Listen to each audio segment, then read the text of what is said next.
Hi friends, ഇനി നമുക്ക് second പാർട്ടിലേക്ക് പോകാം. നമ്മുടെ യൂണിറ്റ് 1-ൻ്റെ seeds. A little seed for me to sow. എനിക്ക് കുറച്ച് വിത്ത് വേണം. എന്തിനാണ്? ടു സോ, വിതയ്ക്കാനായിട്ട്. A little earth to make it grow. കുറച്ച് മണ്ണ് വേണം, കുറച്ച് ഭൂമി വേണം. എന്തിന്?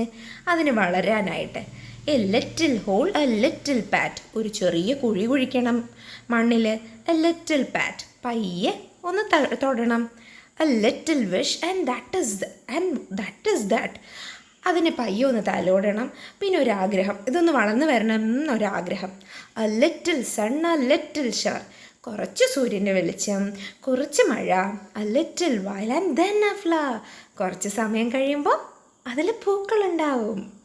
നല്ലതല്ലേ ഈ പോയം? ഇഷ്ടമായോ എല്ലാവർക്കും? Recite the poem once again.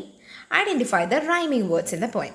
അപ്പം ഈ പോയം ഒന്നും കൂടെ നമ്മൾ വായിച്ചു നോക്കുക. എന്നിട്ട് അതിൽ നിന്ന് റൈമിങ് വേർഡ്സ് കണ്ടെത്തുക. റൈമിങ് വേർഡ്സ് എന്താ?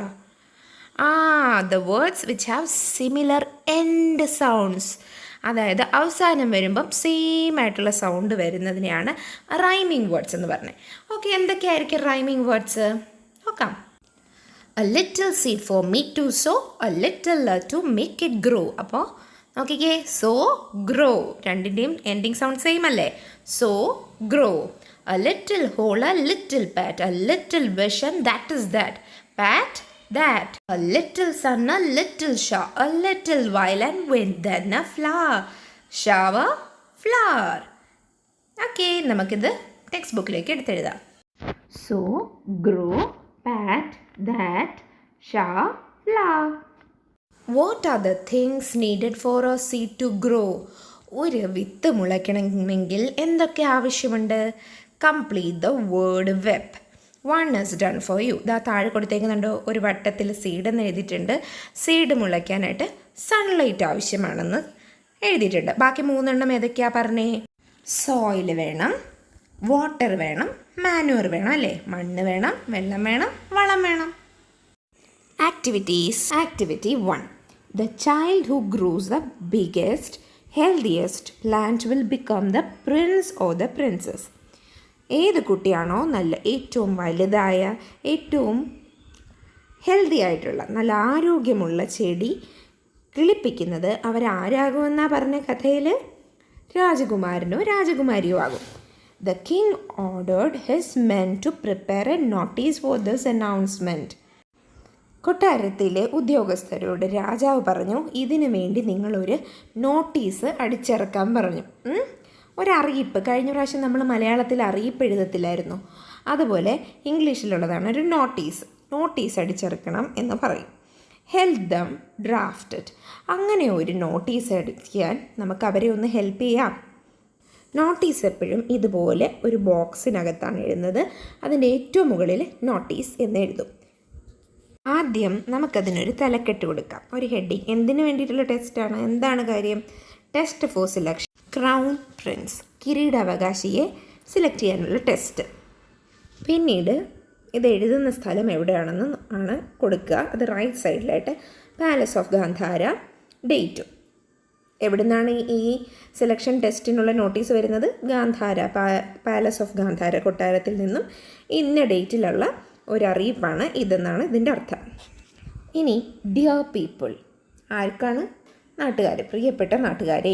ഇനി നമുക്ക് എന്താണോ പറയാൻ ഉദ്ദേശിക്കുന്നത് അത് നമുക്ക് ഇതിലേക്ക് എഴുതാം. His highness Vidyadhara has decided to conduct a test to find out the crown prince or princess. Children aged between 8 to 15 years can participate in the test. Those who are interested should reach with their parents at the palace by the given time. അപ്പോൾ രാജാവ് ഒരു test നടത്താൻ തീരുമാനിച്ചിട്ടുണ്ട്, രാജാവിൻ്റെ കിരീടാവകാശിക്ക് വേണ്ടിയിട്ട്. അപ്പോൾ കുട്ടികളെ 8 മുതൽ 15 വയസ്സ് വരെ പ്രായമുള്ള കുട്ടികൾക്ക് ടെസ്റ്റിൽ പാർട്ടിസിപ്പേറ്റ് ചെയ്യാൻ പറ്റും. ഇങ്ങനെ പാർട്ടിസിപ്പേറ്റ് ചെയ്യാൻ താല്പര്യമുള്ളവർ അവരുടെ അച്ഛനും അമ്മയോ ആരെങ്കിലുമായിട്ട് പാലസിൽ എത്തിച്ചേരണം. ബോട്ടം ലെഫ്റ്റ് കോർണറിലായിട്ട് വെന്യൂ, എവിടെയാണ് ഇത് നടക്കുന്നതെന്ന്. കോർട്ട്യാർഡ്, ഗാന്ധാര പാലസിന് കോർട്ട്യാർഡിലാണ് എല്ലാവരും എത്തിച്ചേരേണ്ടത്. ഡേറ്റും ടൈമും അവിടെ കൊടുക്കണം. എന്നാണ് ടെസ്റ്റിൻ്റെ എന്ന് വെച്ചാൽ അന്നത്തെ ഡേറ്റും അതിൻ്റെ സമയവും.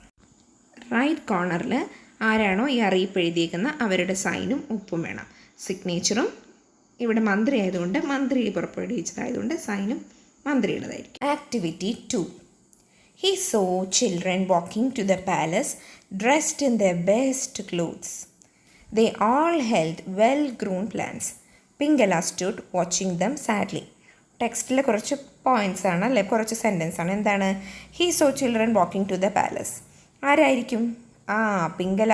പിംഗല കണ്ടു കുറേ കുട്ടികൾ കൊട്ടാരത്തിലേക്ക് പോകുന്നു. അവർ ഏറ്റവും നല്ല ഡ്രസ്സ് ഇട്ടിട്ടാണ് പോകുന്നത്. അവരുടെ കയ്യിലൊക്കെ നല്ല വളർന്ന ചെടികളുണ്ടായിരുന്നു. അവരെയൊക്കെ കണ്ട് പിംഗല സങ്കടത്തോടെ നിന്നു. What will be the thoughts of Pingala? Write down his thoughts. എന്തൊക്കെയായിരിക്കും അപ്പോൾ പിംഗല ചിന്തിച്ചിട്ടുണ്ടാവുക? പിംഗലയുടെ ചെടിയൊന്നും വളർന്നില്ലല്ലോ. അപ്പോൾ എന്തായിരിക്കും പിംഗല ചിന്തിച്ചിട്ടുണ്ടാവുക? ഒന്ന് എഴുതി നോക്കിയാലോ നമുക്ക്. How happy these kids are. എത്ര സന്തോഷവന്മാരാണ് ഈ കുട്ടികൾ. How come the plants had grown so well. അവരുടെ ചെടികളൊക്കെ എങ്ങനെയായിരിക്കും ഇത്രയും നന്നായിട്ട് വളർന്നിരിക്കുക. I tried my level best. ഞാൻ എനിക്ക് പറ്റുന്ന പോലൊക്കെ ശ്രമിച്ചു. But the seed didn't even sprout. പക്ഷേ ആ വിത്തൊന്നും മുളയ്ക്കുക പോലും ചെയ്തില്ലല്ലോ. I wish I could also go with these children with a well-grown plant. എനിക്കും ഇവരുടെ കൂടെ പോകാൻ കഴിഞ്ഞിരുന്നെങ്കിൽ, എനിക്കും ഒരാഗ്രഹമുണ്ട് ഇവരുടെ കൂടെ ഇങ്ങനെ പോകാൻ പറ്റിയിരുന്നെങ്കിൽ എന്നായിരിക്കും അല്ലേ പിംഗല ആലോചിച്ചിട്ടുണ്ടാവുക. വേറെ എന്തൊക്കെയായിരിക്കും ആലോചിച്ചിട്ടുണ്ടാവുക എന്ന് നിങ്ങൾ ഓർത്തിട്ട് നിങ്ങളിവിടെ ബാക്കി എഴുതണം കേട്ടോ. Activity 3. Pingala's father was standing in front of his house. പിംഗലയുടെ അച്ഛൻ അദ്ദേഹത്തിൻ്റെ വീടിൻ്റെ ഫ്രണ്ടിൽ നിൽക്കുകയായിരുന്നു. He saw the king's messengers riding towards him. അപ്പോൾ നോക്കുമ്പോൾ എന്താ, രാജാവിൻ്റെ മെസ്സഞ്ചേഴ്സ്, രാജാവിൻ്റെ ദൂതന്മാർ ഇതാ വരുന്നു അയാളുടെ അടുത്തേക്ക്. My god, what happen to my son. അയ്യോ എൻ്റെ ദൈവമേ, എൻ്റെ കുഞ്ഞിന് എന്തെങ്കിലും പറ്റിയോ? He thought. One of the messengers said you are wanted in the palace. അപ്പോൾ ഒരു മെസ്സഞ്ചർ അവിടെ നിന്ന് ഇറങ്ങിയിട്ട് പറഞ്ഞു, നിങ്ങളെ കൊട്ടാരത്തിലേക്ക് വിളിപ്പിക്കുന്നു, നിങ്ങൾ വേഗം കൊട്ടാരത്തിൽ എത്തണമെന്ന്. Complete the conversation between the messenger and Pingala's father. മെസ്സഞ്ചറും പിംഗലാസ് ഫാദറും തമ്മിലുള്ള കോൺവെർസേഷൻ എന്തായിരിക്കും അവർ പറഞ്ഞെന്നുള്ളത് നമുക്ക് ഫീൽ ചെയ്യാം. മെസ്സഞ്ചർ ആദ്യം പറയാണ്, U are wanted in the palace. നിങ്ങളെ പാലസിലേക്ക് വിളിച്ചുകൊണ്ട് വരാൻ രാജാവ് പറഞ്ഞിരിക്കുന്നു, നിങ്ങൾ അത്യാവശ്യമായി പാലസ് വരെ വരണം. പിംഗലാസ് ഫാദർ. പിംഗലയുടെ ഫാദർ പറയും, ഈസ് ദർ എനി പ്രോബ്ലം? എന്തെങ്കിലും പ്രശ്നമുണ്ടോ? Messenger, no there is no problem. ഇല്ല, ഒരു പ്രശ്നവുമില്ല. പിംഗലാസ് ഫാദർ ചോദിക്കും, may I know what is the matter? എന്താ കാര്യം എന്ന് എന്നോട് പറയൂ. മെസ്സഞ്ചർ പറയും, your son is selected as a crown prince. നിങ്ങളുടെ മകനെ കിരീടാവകാശിയായി തിരഞ്ഞെടുത്തിരിക്കും. Pingala's father, oh my God, I can't believe this. അപ്പം പിംഗലയുടെ ഫാദർ, അയ്യോ എനിക്കിത് വിശ്വസിക്കാനേ പറ്റുന്നില്ല. മെസ്സഞ്ചർ പറയും, you have to believe this and reach the palace as early as possible. നിങ്ങൾ വിശ്വസിച്ചേ പറ്റൂ, എത്രയും പെട്ടെന്ന് തന്നെ നിങ്ങൾ കൊട്ടാരത്തിൽ എത്തിച്ചേരണം എന്ന് പറയും. Activity 4. You have come across a word disappointment in the story. അല്ലേ, ഇതിൽ ഡിസപ്പോയിൻമെൻറ്റ് എന്നുള്ളൊരു വാക്ക് നിങ്ങൾ കണ്ടില്ലേ ഈ സ്റ്റോറി വായിച്ചപ്പോൾ? How many words can you make using the letters in the word? എത്ര വേർഡ്സ് നമുക്കതിൽ നിന്നുണ്ടാക്കാം? നോക്കിക്കേ, D, I, P, dip, sap, point, meant, അങ്ങനെ പല പല വേർഡ്സ് ഉണ്ടാക്കാൻ പറ്റുമല്ലോ. Make as many words and write them below. എത്ര വേർഡ്സ് ഉണ്ടോ അത്രയും വേർഡ്സ് നിങ്ങൾ ഉണ്ടാക്കിയിട്ട് നിങ്ങൾ താഴെ ബോക്സിൽ എഴുതുക. Sap, point, tend, spend, appointment, mad, end, dip, pond, അങ്ങനെ കുറേ വാക്കുകൾ നമുക്ക് ഉണ്ടാക്കാം അല്ലേ. ഓ arrange the words in alphabetical order. ഈ വേർഡ്സിനെ ആൽഫബറ്റിക്കൽ ഓർഡറിലാക്കാൻ അതെങ്ങനെ ആക്കുക? അപ്പോൾ ആദ്യം വരുന്ന ഏതാണ്? എ വെച്ച് സ്റ്റാർട്ട് ചെയ്യുന്നത് അപ്പോയിൻമെൻറ്റ്. അപ്പോൾ ആദ്യം എ എഴുതും. അടുത്തത് ഏതാ? ബി ഇല്ല, സി ഇല്ല, ഡി ഉണ്ടല്ലേ. അടുത്തത് ഡിപ്പ് എഴുതും. പിന്നെ അടുത്തത് ഇ ഉണ്ട്. അപ്പോൾ എൻഡ് എഴുതും. ഇ കഴിഞ്ഞ് F G H I J K L M N O P ആണ് പിന്നെ വരുന്നത്. പി വെച്ച് പോയിൻറ്റും ഉണ്ട്, പോണ്ടും ഉണ്ട് അല്ലേ. പി ഒ വരെ സെയിം ആണല്ലോ. പിന്നെ വരുന്ന ഐ ആണ് പോയിൻറ്റിന്, പോണ്ടിനകത്ത് എന്നും. അപ്പോൾ ഐ അല്ലേ ആദ്യം വരുന്നത് ആൽഫബറ്റിക്കൽ ഓർഡറിൽ. അപ്പോൾ അടുത്ത പോയിൻ്റ് ആയിരിക്കും, അതിൻ്റെ അടുത്ത പോണ്ടായിരിക്കും, പിന്നെ സാഡ് ആയിരിക്കും, സാപ്പ്, സ്പെൻഡ്, ടെൻഡ്, എത്രയായിരിക്കും. Activity 5. The following are events taken from the story The Seed of Truth. The Seed of Truth എന്നെടുത്തേക്കുന്ന കുറച്ച് ഇവൻറ്റ്സ് ആണ്. They are in a jumbled order. അത് പക്ഷെ അങ്ങോട്ടും ഇങ്ങോട്ടും മാറ്റി കൊടുത്തേക്കാണ്. Rearrange the event in correct order. ഇവരെ കറക്റ്റ് ഓർഡറിലേക്ക് മാറ്റി എഴുതാം. എങ്ങനെ അറേഞ്ച് ചെയ്യാം? First sentence, Vidyadhara was a king of Gandhara. He was very old and had no children. He decided to conduct a test for finding his successor. The king distributed seeds to the children. Pingala also got some seeds. Pingala sowed the seed, but it didn't sprout. Pingala was unhappy, but he went to the palace. The king said that he gave roasted seeds to everybody. Pingala became the prince. Activity 6. Pingala sowed the seeds in a pot in his garden. Pingala ഒരു ചെടിച്ചട്ടിക്കകത്തല്ലേ ആ സീഡ്സിനെ ആദ്യം മുളയ്ക്കാനിട്ടത്. Have you ever sown seeds? നിങ്ങളങ്ങനെ എപ്പോഴെങ്കിലും വിത്ത് മുളപ്പിക്കാൻ ഇട്ടിട്ടുണ്ടോ? What are the activities connected with cultivation? അങ്ങനെ ചെടി വളർത്താനായിട്ട് എന്തൊക്കെയാണ് അതിന് ചെയ്യേണ്ടിയ കാര്യങ്ങൾ? Some activities related to cultivation are given below. ഇതുപോലെ കൃഷിയോട് ബന്ധപ്പെട്ട കുറച്ച് കാര്യങ്ങൾ താഴെ കൊടുത്തിട്ടുണ്ട്. Match the pictures with the action by drawing lines.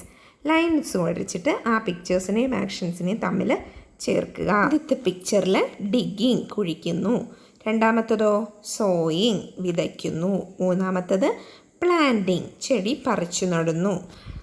Right സൈഡിൽ ആദ്യത്തത് വാട്ടറിങ് വെള്ളം നനയ്ക്കുന്നു, പിന്നെ മാനുവറിങ് വളമിടുന്നു, ലാസ്റ്റ് വൺ റീപ്പിംഗ് വിളവെടുക്കുന്നു. Activity 7. Look at the picture carefully. പിക്ചറിലൊന്ന് സൂക്ഷിച്ച് നോക്കി, എന്താ കാണുന്നത്? ഒരു കുട്ടി ചെടിക്കൊക്കെ വെള്ളം ഒഴിക്കുന്നുണ്ട്. നിറയെ പൂക്കളൊക്കെ പിടിച്ച് നിൽപ്പുണ്ടല്ലേ വീടിന് ചുറ്റും. അതിൻ്റെ വീട് പുറകിൽ കാണുന്നുണ്ട്. ആ കുട്ടി പിങ്കലയാണെന്ന് തോന്നുന്നു അല്ലേ. പിന്നെ എന്താ കാണുന്നത്? ഒരു പൂച്ചയെ കാണുന്നുണ്ട്, പൂച്ചയുടെ അടുത്തൊരു ബോൾ കാണുന്നുണ്ട്, പിന്നെ ഒരു മരത്തിലെ കിളികൾ, അണ്ണാന്, വേറെ കൊച്ചു കൊച്ചു കിളികൾ വെളിയിൽ പറന്ന് നടക്കുന്നുണ്ട് അല്ലേ. മൊത്തം നിറയെ പച്ചപ്പ് നിറഞ്ഞൊരു സ്ഥലം. Fill in the blanks selecting suitable words from the brackets below. താഴെ കുറച്ച് വേർഡ്സ് കൊടുത്തേക്കുന്നുണ്ടോ ബ്രാക്കറ്റിൽ? Branch, beautiful, watering, off, big, under, fluttering, birds എന്നൊക്കെ കൊടുത്തേക്കുന്നില്ലേ. ആ വേർഡ്സ് ഉപയോഗിച്ച് ഈ ബ്ലാങ്ക്സ് ഒക്കെ നമുക്ക് ഫിൽ ചെയ്യണം. It is a dash garden. എന്താണ്? Beautiful garden. There are flowers dash different colors. Flowers of different colors. Butterflies are fluttering around the flowers. പാറിപ്പറന്ന് നടപ്പുണ്ട്. Pingala is watering the plants. Pingala ചെടിക്ക് വെള്ളം ഒഴിക്കുകയാണ്. A big tree at the corner of the garden. Two dash are sitting on the tree. Two birds. A cat is playing dash the tree. Under the tree. There is a squirrel on a dash of the tree, on a branch. Activity 8. Honesty shop. What do you see in the picture? എന്താണ് പിക്ചറിൽ കാണുന്നത്? ഒരു അമ്മയും കുട്ടിയൊക്കെ വന്നിട്ട് സാധനങ്ങളൊക്കെ വാങ്ങിക്കുന്നുണ്ട് അല്ലേ. എന്തൊക്കെയാണ് അവിടെ വെച്ചേക്കുന്നത്? ബാറ്റുണ്ട്, ബോളുണ്ട്, ബക്കറ്റുണ്ട്, ഷട്ടിലിൻ്റെ റാക്കറ്റ്സ് ഉണ്ട്, ബുക്സ് ഉണ്ട് അല്ലേ, കുറേ സാധനങ്ങളുണ്ട്. പക്ഷെ എല്ലാത്തിലും നോക്കിക്ക് പ്രൈസ് ടാഗ് കൊടുത്തിട്ടുണ്ട്. എന്നിട്ട് ഇതെല്ലാം വാങ്ങിച്ചിട്ട് ഒരാൾ കണ്ടോ ക്യാഷ് എന്ന് എഴുതിയേക്കുന്ന ഒരു പെട്ടിക്കുള്ളിലേക്ക് ഒരാൾ കാശ് ഇടുന്നുണ്ടോ. അപ്പോൾ ഷോപ്പ് കീപ്പർ ഒന്നുമില്ല, പക്ഷേ ആളുകൾ വന്ന് സാധനങ്ങൾ എടുക്കുകയും അതിൻ്റെ കാശ് കൃത്യമായിട്ട് ആ ക്യാഷ് ബോക്സിനുള്ളിൽ ഇടുകയും ചെയ്യുന്നുണ്ടല്ലേ. ഒരു പെക്യൂലിയർ ഷോപ്പ് തന്നെയാണ്. ഇനി നമുക്ക് ഈ ഓണസ്റ്റി ഷോപ്പിനെ പറ്റി ഒരു ഷോർട്ട് ഡിസ്ക്രിപ്ഷൻ എഴുതാം. Honesty shop is a shop in town with no shop keeper. ടൗണിലുള്ളൊരു ഷോപ്പാണ്, അവിടെ ഷോപ്പ് കീപ്പറേ ഇല്ല. Price tags are attached with all items. എല്ലാ സാധനങ്ങളിലും കാശിൻ്റെ ടാഗ് വെച്ചിട്ടുണ്ട്. People can go and take needed things and put the money in the cash box kept in front of the shop. ആളുകൾക്ക് അവർക്ക് ആവശ്യമുള്ള സാധനങ്ങൾ എടുക്കുകയും അതിൻ്റെ കാശ് ആ ഷോപ്പിൻ്റെ ഫ്രണ്ടിൽ ഒരു ബോക്സ് വെച്ചിട്ടുണ്ട്, ഒരു ക്യാഷ് ബോക്സ്, അതിനകത്ത് നിക്ഷേപിക്കുകയും ചെയ്യാം. As the name suggest the shop demands honesty from the people. പേര് പറയുന്ന പോലെ തന്നെ അവിടെ വരുന്ന ആളുകളുടെ സത്യസന്ധതയും ആ ഷോപ്പ് ആവശ്യപ്പെടുന്നുണ്ട്. അപ്പോൾ അത്ര സത്യസന്ധരായാലല്ലേ അവർ കറക്റ്റായിട്ട് കാശ് അവിടെ ഇടുള്ളൂ. അതാണ് ഓണസ്റ്റി ഷോപ്പിൻ്റെ പ്രത്യേകത. Complete the word ladder with the help of clues given below. അപ്പോൾ ആദ്യത്തെ ക്ലൂ ആണ് dash is the best policy. H വെച്ച് സ്റ്റാർട്ട് ചെയ്യും. എന്താണ്? Honesty. I have A 2-year-old sister. Dash makes plants happy and healthy. Rain. Dash is a home of birds. Nest. Dash give us fruits and shade. Trees. A dash is seen inside the fruit. Seed. Fill in the blanks with the words from the story, The Seed of Truth, and write in the columns provided. താഴത്തെ നിൽക്കുന്ന കോളംസിൽ എഴുതണം. അപ്പോൾ ആദ്യത്തത് എന്താണ്? Dash is a king of Gandhara. ആരാണ്? Vidyadhara. The king wanted to find a successor, പിൻഗാമി. Dash is a poor farmer son. Pingala is the poor farmer son. The king distributed seeds. അല്ലേ? The king arrived to look at the plants. The children put on their best clothes. The king was happy to see the empty pot. Now write the letters found in the circles together. You will get a quality of Pingala. പിംഗലയുടെ ഒരു quality കിട്ടും. എന്താണത്? Honesty. അപ്പോൾ ഈ video എല്ലാവർക്കും ഇഷ്ടപ്പെട്ടെന്ന് വിചാരിക്കുന്നു. ഇഷ്ടപ്പെട്ടെങ്കിൽ like, share and subscribe.